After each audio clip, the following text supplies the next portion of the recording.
तो अफगानिस्तान पर तालिबान ने जिस तरह से कब्जा किया है, उसके बाद भारत में पढ़ रहे करीब 2000 अफगानिस्तान के जो छात्र हैं वो अपना भविष्य अंधकार में देख रहे हैं। आखिर क्यों तालिबान के इस कब्जे से वो संकट में हैं, देखिए रवीश रंजन शुक्ला की इस रिपोर्ट में।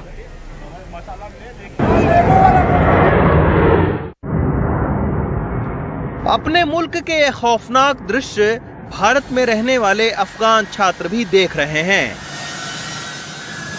हमारी मुलाकात काबुल के रहने वाले एहसान और मज़ार शरीफ की रहने वाली दीवा साफी से हुई।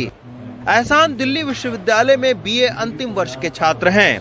वो दिल्ली में हैं, लेकिन परिवार के काबुल में होने के चलते वो परेशान हैं।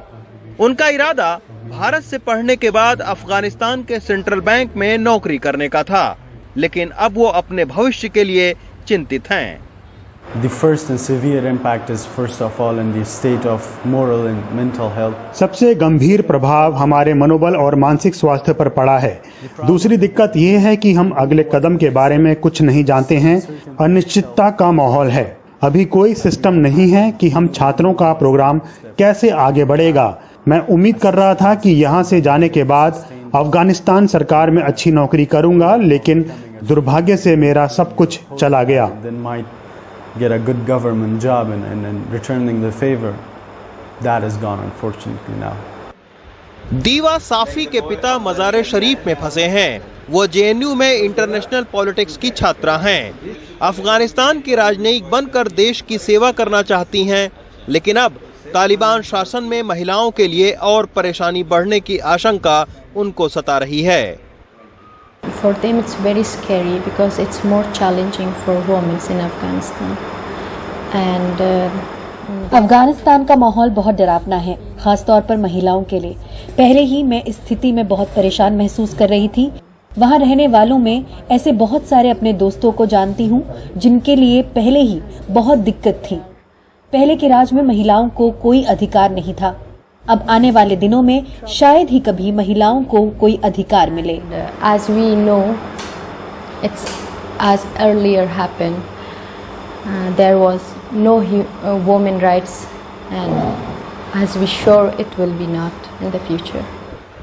दिल्ली विश्वविद्यालय में पिछले साल अफगानिस्तान के करीब 60 छात्रों का दाखिला हुआ था। इस साल 200 छात्रों का दाखिला होने की उम्मीद थी। अब दिल्ली विश्वविद्यालय के विदेशी छात्र संकाय के डीन अमरजीत लोचन लगातार अफगानिस्तान के छात्रों से मिल रहे हैं। स्थिति इतनी भयावह हो जाएगी, उसकी कल्पना हम सब लोगों को नहीं थी।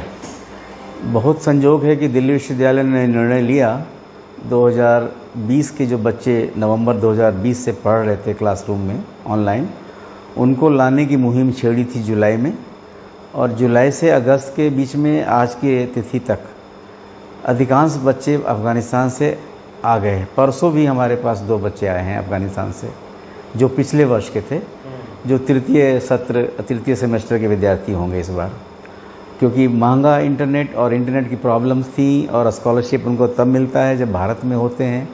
इन सब वजहों से उनको हमने बुला लिया था। एक बड़ा समय पर लिया हुआ फैसला था।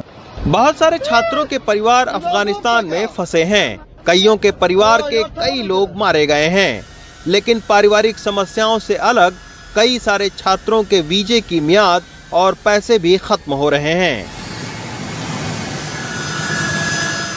अफगानिस्तान में 70% युवा जनसंख्या है जिनके अपने सपने हैं, लेकिन जिस तेजी के साथ में हालात बदले हैं उससे मानवाधिकार से लेकर महिला अधिकारों तक पर सवालिया निशान खड़े हो गए हैं।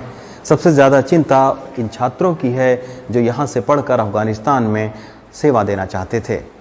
दिल्ली से हरिकिशन शर्मा के साथ रवीश रंजन शुक्ला, एनडीटीवी इंडिया।